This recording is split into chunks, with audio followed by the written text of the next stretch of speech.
Bonjour à tous, bienvenue au flash de 10h. Au menu, retour sur l'actualité politique de ce week-end au Burkina Faso. Tahirou Barry officiellement candidat à l'élection présidentielle de 2020.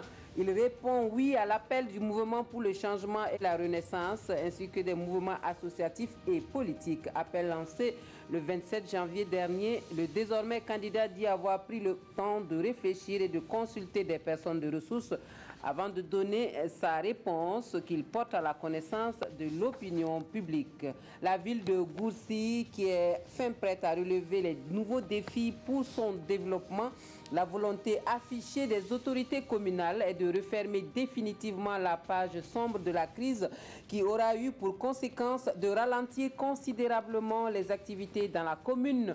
La sérénité revenue dans la cité, c'est avec enthousiasme que la maire relance les activités à Gourcy en présence d'une forte mobilisation des populations.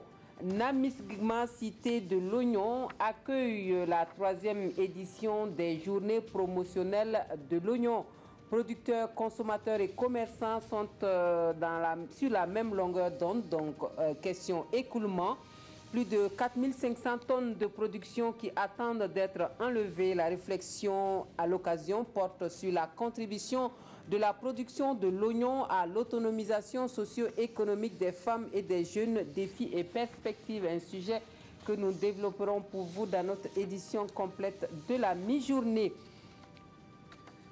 Hors de chez nous, en Libye, les combats qui font rage ont fait une centaine de morts et près de 600 blessés. D'après l'Organisation mondiale de la santé, les affrontements entre les forces fidèles au gouvernement et celles du maréchal Haftar, qui se sont concentrés à Tripoli ces derniers jours, inquiètent le HCR. Vu le nombre de réfugiés dans les centres de détention dans la capitale libyenne, les combats rendent difficile l'accès à sa population. Une situation à laquelle s'ajoute celle des plus de 9000 personnes déplacées par les combats. C'est une catastrophe humanitaire qui profile à l'horizon si rien n'est fait selon le Haut Commissariat des Nations Unies pour les réfugiés. Enfin, au Soudan, l'armée au pouvoir qui s'est engagée à nommer une figure indépendante pour diriger le prochain gouvernement. Ce Premier ministre, qui sera issu de la contestation populaire, sera ensuite chargé de former un gouvernement civil. Le nouveau pouvoir soudanais poursuit ainsi son opération de séduction avec des changements importants. Le général Aboubakar Mustafa prend la tête du service de renseignement et une restriction de ce très redouté service de renseignement est en vue à la demande des chefs contestataires.